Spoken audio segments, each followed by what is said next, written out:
Elon Musk waved his chainsaw and managed to slice up the U.S. Department of Education, and not everyone is happy about it.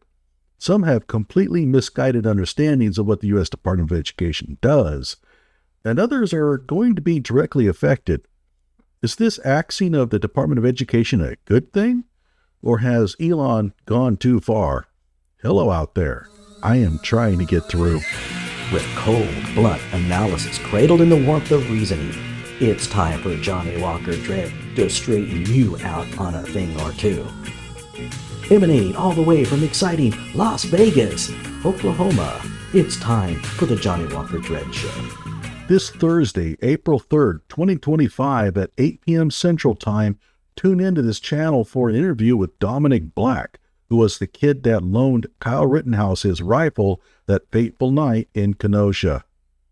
Dominic has had his fair share of struggles, and he's going to come on here and talk about his life before and after the shootings. You really don't want to miss that. So we will first watch a clip on Mike versus Everyone's channel. Now, I love Mike's channel.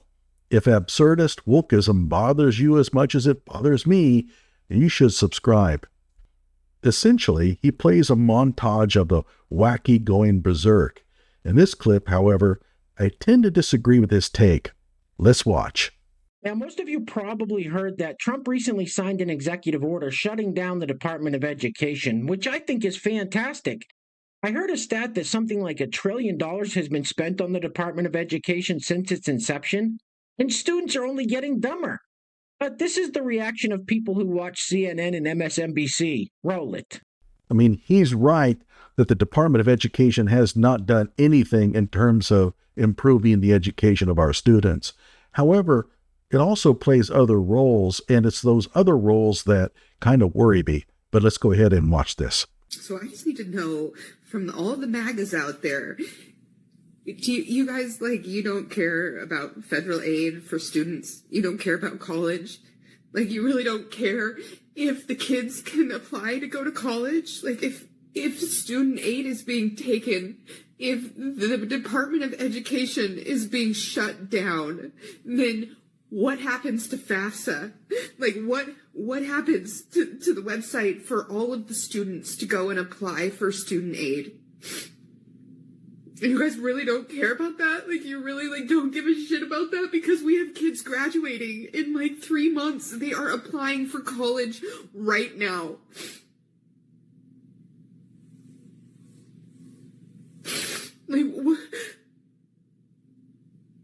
What is wrong with you people? These. She has a point. We're really coming off here as very heartless, and that's going to be a problem. Not just so much for potential election losses, but it's just a problem because, we're not heartless. That's not our thing. Why are we going along with this? But, okay, let's continue on. These kids are 18.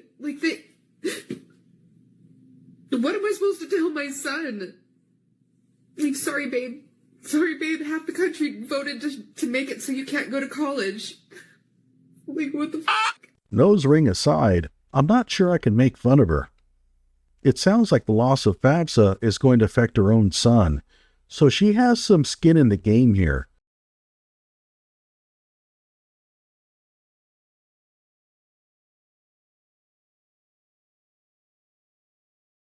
It's tough to see your kid have their dream of going to college just wiped out on the whim of some rich dude in a black t-shirt and baseball cap. I mean, she's right. These are 18-year-old kids. These student loans have played into their plans for their entire lives, and all of a sudden, they're getting close to graduation, and it's just taken away. Now, mind you, her kid should be going to junior college if he has to get a student loan. But even junior college isn't that cheap anymore. So here's the estimated cost of attending Saddleback Junior College in Orange County, California.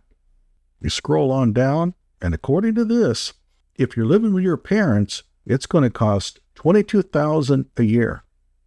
If you're living away from your parents, which some kids have to, it's like $35,000 a year. This isn't 1970, where you paid $20 a credit hour. College is really expensive now. And then later, If the kid wants to go to UCLA, it's $43,000 a year. The high cost of college is due to a number of factors, but none of them are the kid's fault. Colleges decided that since students could get loans, that meant there was more money for the taking, and so they hiked up their tuitions. Colleges also got into marketing wars by building fancy gyms and entertainment halls. Think about all the money they dump into sports. Sure, some athletic departments make money, most don't. At the University of Oklahoma, some of the fans are upset that the university didn't go after that hotshot Stanford softball pitcher, at $1 million a year NIL. They're upset because the university decided not to just dump all its money on one player. They're building a new entertainment district in Norman, where I got my undergraduate degree. Much of the development will include a new arena for OU's men and women's basketball teams and women's gymnastics teams, which are non-revenue generating.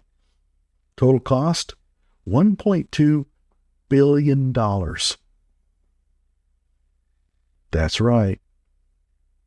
And of course, universities, not exactly known for the art of the deal when it comes to spending other people's money, basically hand over the students' wallets to university administrators so that they can get fat paychecks and other perks. How much do you think the college president gets? Probably around $500,000 a year. And if the president wants another $100,000, they'll give it to him. It's not their money. But again, this isn't the kids' fault. So why are we rejoicing in the plights of kids affected by all this? Do we not have a shred of empathy for them? I firmly believe that the U.S. Department of Education needed to be downsized by a large fraction, but some of the functions it performs need to be taken up by either the states or other agencies. But none of that has been set up. Many states don't have the personnel to handle school lunch programs, and they can't hire anyone because they don't know if any of these cuts will even hold up in court. And how are students even going to apply for loans from an agency that has no personnel to review applications or even manage the FAFSA portal? Elon and Trump have gutted these institutions so quickly that programs like FAFSA and the school lunch program, both managed by the Department of Ed, are left twisting in the wind. Let's stop making fun of people who have been hurt by these cuts. You know, a person gets a job at the U.S. Department of Education, they move across country, and then they lose their job and people make fun of them for it? When did we become like that? Here's a mother crying because she doesn't think that her kid's going to be able to go to college. She can't afford the tuition. And we're laughing at it. What the hell happened? That's not us. On a final note, if you're in the comments section and you're writing DOE, that's the Department of Energy, idiot. The U.S. Department of Education is referred to as USDE. Get it right. Like my video and subscribe to my channel.